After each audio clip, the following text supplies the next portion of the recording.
I was thinking a little bit introspectively about my own personal journey to move myself and my group into kind of this wearables and innovative technologies area.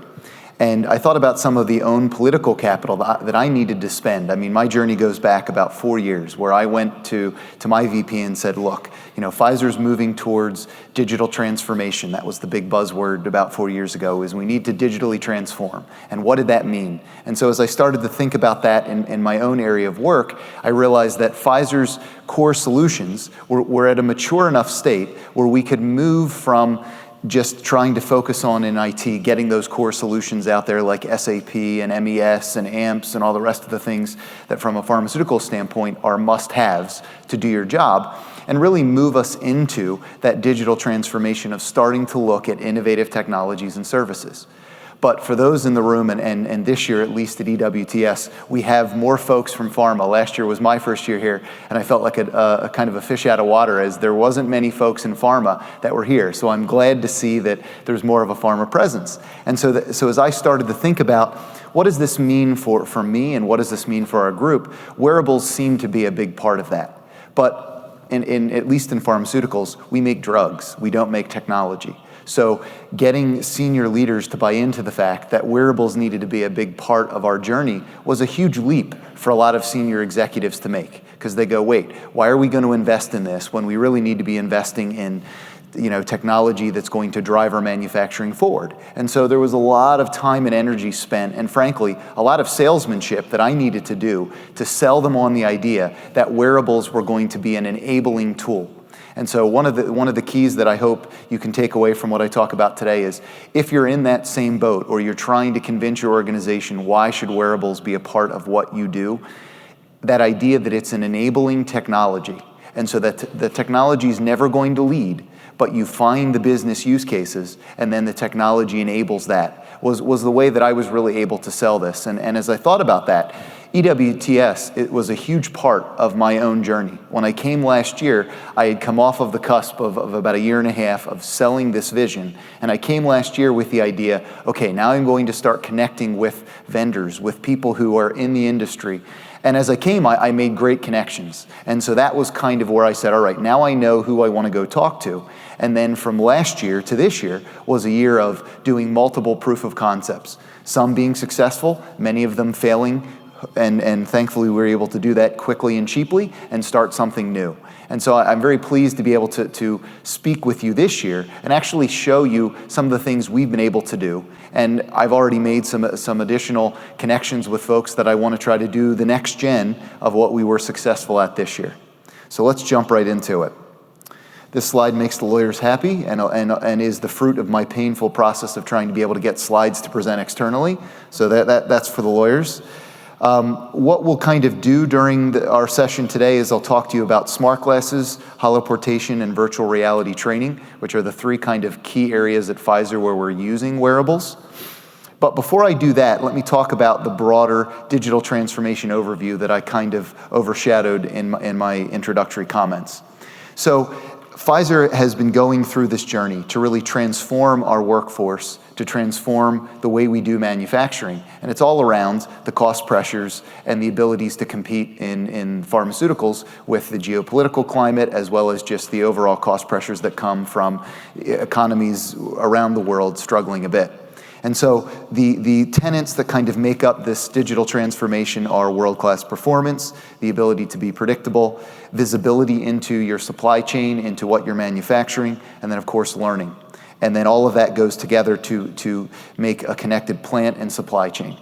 And so then off to the right side of the slide there is kind of what I do, which is the digital strategy and innovation, which is really around fostering that culture of innovation within Pfizer's global supply and bringing those new and innovative technologies to bear so that we can try to drive these world-class tenets and ultimately get to the heart of that, which is drive a connected plant and supply chain. Now, what my team does is more than just wearables. Wearables is a big part, so augmented reality, virtual reality, but then we do other things that are more in just the general innovative space, so IIoT projects.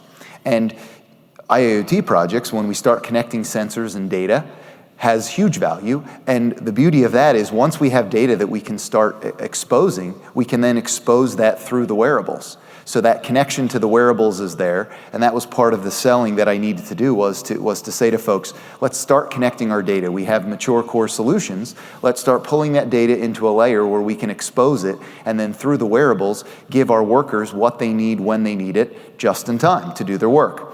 Drones is another one where that was a big sell, and I got a lot of laughs when I first said, yeah, let's start using drones at Pfizer. And then as I started to say, here's how we'll use them, and here's why we'll use them, I started to have people come around and say, okay, this isn't as far-fetched as we may think it is. So that's a big area.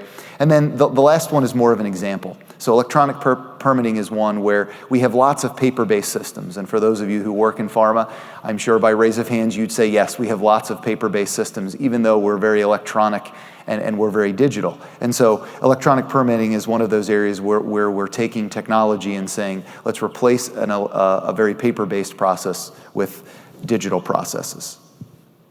So specifically now to wearables, AR, and VR, this gives you kind of our worldview of where we're trying to do this. And one of the things that I would say on this slide is that I echo some of the comments from the panel group that was up here earlier, in that what I found to be successful is, as opposed to trying to go sell this grand vision to Pfizer and get everybody and all of the executive leadership lined up and let's do this from a top-down approach, I started with the grassroots effort, is let me find the pockets of or sites where they had a palatability for innovation, and then let's start with them, get some proof of concepts going, let's get some success, and then allow success to become its own steamroller. And as we're successful, that will bring other people and other sites online and get them to believe, and then there's more proof of concepts. So currently this is where we're at. We have a couple of proof of concepts we're doing in the US. For whatever reason in Pfizer, Belgium seems to be an area where we've got a lot of desire for innovation, so we do a lot of our proof of concepts there.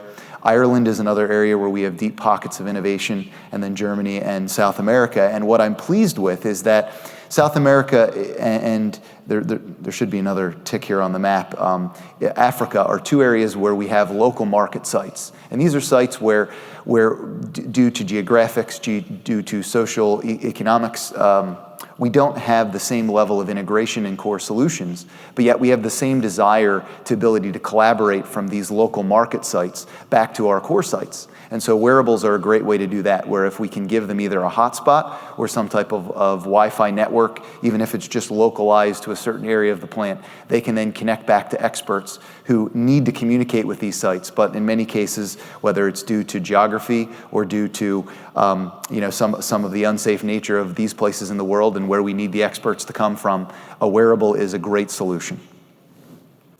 So we'll start with smart glasses. So for smart glasses, our business cases were really around remote collaboration and then guided kind of predicted workflows. In this case, it's line clearance, and then we have job aids that we want to be able to showcase through these wearables. So as you can see from the wearable there, we've started with Vuzix and the M300s. We also are starting a proof of concept now with RealWear. But some of the value that Pfizer sees from these tools, the instant knowledge exchange, that ability to get to the expert in a timely way, the travel avoidance, that's a big one for Pfizer. It seems like at the beginning of the year, we always have lots of travel dollars, and then by June or July, that well kind of dries up. And so the ability to say at any point in time, I'll connect an expert with somebody in the field or on a shop floor and give them what they need when they need it is huge. Better, faster decision-making, that's another key one, is as opposed to having to sometimes make decisions because you don't have all the information at your fingertips, the wearable exposes you to that information and you can make timely decisions. And then the error-free job performance. That's one of the reasons why we're doing line clearance with this, because line clearance in all of our manufacturing plants is one of our biggest pain points, because the machines are complex, there's so many steps that you need to do, and in many cases, you either have young or inexperienced technicians that are doing those line clearances, or in other cases, you may only change out this one particular line once or twice a year. So the opportunity for errors or for the opportunity to miss something, which then can impact product, and depending on which product you're working on, if you've got previous product there, you could be talking about a couple $1 million worth of loss. So when I compare that potential loss versus maybe $100,000 or $200,000 worth of effort spent and time to develop a wearable solution, the cost to value is huge. So our program journey with smart glasses. So I'll just raise a couple of keys here. You may not be able to see all of the words for each area, but from a business case standpoint, making sure that you pick those business cases which you can put into a nice definable box is huge. Well, the first, I think we must have vetted about 30 different use cases before we settled on remote collaboration and line clearance. And the reason we settled on those two was because we could put them into a scope.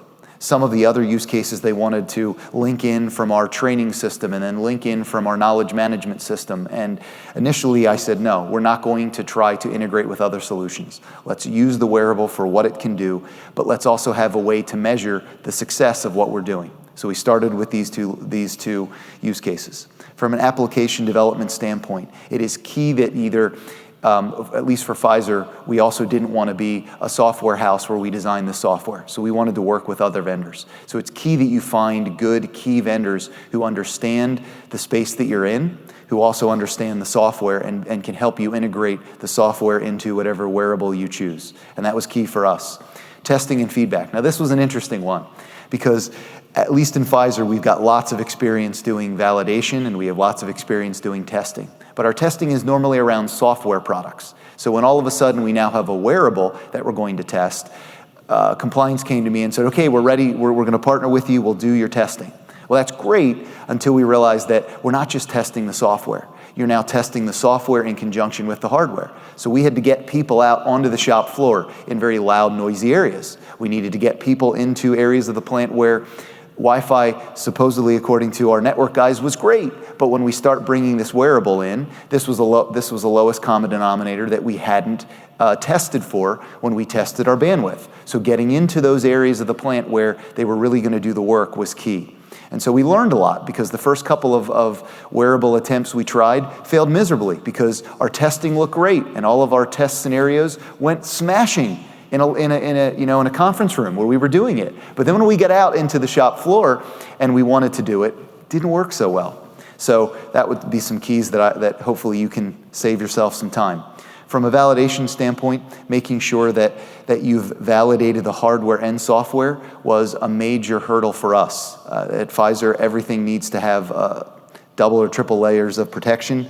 We don't want to be hacked. We don't want to expose ourselves to any type of concern there. And then, of course, if you're going to use these wearables like we are for a GMP use case with line clearance, make sure you give yourself enough time. I had factored in 6 months, and I really needed to factor in 8 to 10 because the amount of time it's going to take for your compliance organization to give you the approval to use these types of things for a GMP use case, it takes a lot of time. Don't underestimate that. Training, another interesting one there. So again, even though we were going to be using these wearables, we thought, well, we can do some of the training remotely. In reality, we found out that while once the users are comfortable, you can do retraining remotely. Getting out there with your end users and training them, nothing substitutes getting out there and doing it with them and being in person. And especially with these new types of technologies. I'm a huge advocate now for, I'll spend the extra project dollars to get in front of the end users and being able to see, and as they're touching and feeling and exposing themselves to the wearables, having me and my team there to coach them and walk them through makes their end user experience that much better. So some of the key learnings. Wi-Fi, huge. This has been one of our biggest pain points is that we have good Wi-Fi coverage for iPhones and iPads and laptops, but when we do our network test, wearables was not our lowest common denominator. So now we're trying to find ways, while we wait for our 2-year cycle to upgrade our Wi-Fi networks at our plants, to find ways to be able to use the wearables, because we have a business need, but in many areas where we want to use these wearables, Wi-Fi just isn't great. Training, I kind of talked about that. On-site development is key, being able to get there and understand what the requirements are of your end users. Hardware is also something that is a constant challenge for us because, at Pfizer, they want us to pick hardware standards. So if we're going to go with Vue6, well then great, Vue6 is going to be used for everything. Well, in these types of spaces? No, it isn't. Because in one particular use case, the Vuzix M300 may be the best hardware, but the RealWear headset may be better for another use case. HoloLens is another one that we've been using, but that's not going to be the best hardware for certain use cases. So that ability to make sure that you've got enough hardware and that you're proofing enough of the different types, but also staying ahead of that hardware curve so that as new hardware comes out, you have hardware to offer. That's also something that has been a challenge for us, but something that's been valuable. So next steps is we're going to continue. Our line clearance and our remote collaboration have been a success. We're looking to start some new proof of concepts with guided method execution that expands what we're doing with line clearance, and then continue to watch the market, and as new products come out, try to take advantage of those where we have a business need. So next we'll get into holoportation. So VR has been a space where I've wanted to get us, but until recently, this year, I didn't have use cases, but I do now. So one of the biggest use cases in our poor site in Belgium, they're adding 40,000 square feet of additional both warehouse and manufacturing. And so right now, it's just this greenfield area. They're starting to put the shell of buildings together. But they came to me and said, how can we showcase what this new space will look like? How can we introduce it to senior leaders? How can we tell them what we're doing? But then even more importantly, how can we bring our engineers into this space? We've got the AutoCADs, we've got the 3D models of what the space will look like, but we want to bring folks into this space as we design it and give them the opportunity to see it in real life while they're doing their design. And so we've done just that. We've taken those AutoCADs, we've put them into VR, and then using the Microsoft Kinect technology as well as partnering with a vendor to be able to kind of do this remote collaboration. We can bring now up to 6 people into VR, and they can see each other in this space, and then using kind of holoportation, they can move around this massive warehouse and manufacturing space and look at it, design it, and figure out, are what we're doing on our AutoCAD actually going to translate into what we want it to be in real life? And a quick example of something that they saw within 5 minutes of being in this space. 2 weeks before I got there, they had a 4-hour discussion between employee health and safety, engineering, and facilities around the railings for, I think you can actually see it, it's in the middle picture, the railings of this one area of the plant. And it was this 4-hour discussion where they were arguing over, I think, 3 centimeters of, well, what is 3 centimeters going to really make a difference in the safety or the ability for somebody to reach over and do something? I got them into VR, and in less than a minute, the one gentleman says, oh, we need to make these lower, because I can walk over and I can't reach over down into that bin to pick up what I need to pick up. And it was through that they said, boy, this would have saved us 4 hours of conversation and all of that manpower and money that was spent in that room where we actually made the wrong decision. And when we got into VR, we could immediately tell this is what we needed to do. So our VR journey with holoportation is similar to our journey with smart glasses. We picking those use cases, making sure we partner with the right vendors, making sure your validation and testing comes back, and then getting your users trained is so important. Key lessons again in the VR space, bandwidth is key. Making sure that you have the appropriate bandwidth to be able to bring these sessions. We also are now bringing folks into these design sessions that are remote, so making sure that you have appropriate bandwidth is one of the biggest considerations that I would say to you there. Our next steps for holoportation is to, now that we've proofed this, really move it forward and start to do more. So one of the things that we want to do now is layer some BIM information over top of our VR. And then be able to give, since we have that already, be able to expose that to our designers as they're looking at and thinking about what these new facilities will look like. So, and then VR training is the last thing I'll talk about here briefly in the last 3 minutes. So this has been another one that in my mind has been something that we absolutely should be doing at Pfizer. Currently in many of our facilities, that model that you see down there is what we do. So when we have an isolator on a filling line, we'll spend however much we need to spend to make maybe sometimes 15 of these different wooden models till we get it exactly right. And so why not do that in VR? Why not take that training and turn it into VR? And so that's exactly what we've done. So we've taken that kind of wooden model that they spray painted to look like steel, and we've taken that into VR. Now, that's had some challenges because in this particular use case, you have these glove ports. And so the gloves will only extend so far. But how do you replicate that in VR? And so one of the things we're looking at now is, can we use gloves, a VR glove that will give haptic feedback so that I can put my users into a VR session and yet still give them the true feeling of what would it feel like when I'm in that glove and I need to reach over here and pick up a lancet, or I need to be able to pick up that vial and I need to be able to move it in that sterile environment. But you can see the value proposition for VR training is huge at Pfizer. That enhanced training and efficiency, the improved visualization, the muscle memory, especially in our aseptic rooms. We want to be able to do training where you can't cross your hands. Now that may seem, well, what's the big deal? But in an aseptic world, that is huge. As soon as you cross your hands, you may have contaminated what you're working on. So that ability in VR to be able to track, did the individual cross their hands when they were doing the training? And then be able to show a trend over time as they get better and build the muscle memory of going around like this, or only using one hand. And that ability to train them, build the muscle memory, and then also do that in an environment where we're not having to contaminate a clean room to train people. All of these things are huge benefits. So our VR journey with training has been the same. The key here that I will emphasize is picking the right use cases. So if I could, in hindsight, if I could go back and do it again, my first use case would not have been a VR isolator. I probably would have done another type of machine where the complexities of building the VR simulation were less complex than what I chose. I learned lots of lessons from the VR isolator use case, but it wasn't adopted. So now I've got to go back, and I've got 4 or 5 other use cases that I can try. I wish I would have done those first versus going to the most complex one first.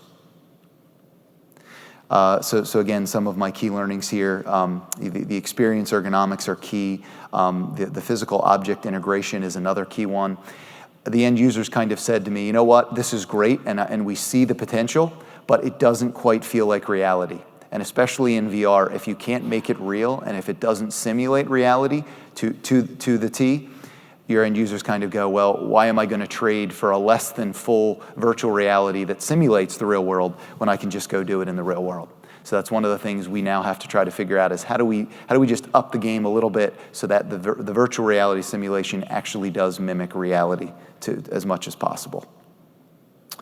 And so our next steps are just to continue to find other use cases and really integrate this more into our training. We've got a lot of interest. Senior leadership now is getting the idea and the concepts and how this is going to save Pfizer time, effort, and money. We just need to move forward with it.